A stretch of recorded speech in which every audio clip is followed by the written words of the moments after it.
હનુમાનજી જેવા બ્રહ્માંડની અંદર કોઈ સાધુ નથી. ભગવાનથી સૌથી નજીક જો કોઈ હોય, સૌથી નજીક હનુમાનજી. વિષ્ણુ બહુ દુઃખી હતા. સૌ પ્રથમ વાર જયારે હનુમાનજી મહારાજ લંકામાં જાય છે અને લંકાની અંદર સૌ પ્રથમ વખત વિભીષણને મળે છે.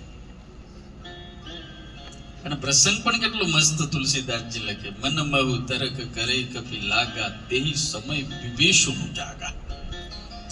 હનુમાનજી મહારાજ એના આંગણામાં ઊભા છે, વિચારે છે કે આવડી લંકા, આમાં નકરા રાક્ષસો, અહીંયા તો ભગવાનનો ભગત હોય જ નહીં, અને રામ રામ રામ રામ બોલે છે. હનુમાનજી મહારાજ વિચાર કરે, એ જ વખતે વિભીષણ જાગે અને પાછા શું બોલે, રામ રામ તે સુમિરન કિન્હા, હૃદય હર્ષ કપી સજ્જન ચિન્હા. વિભીષણની ટેવ બહુ હારી.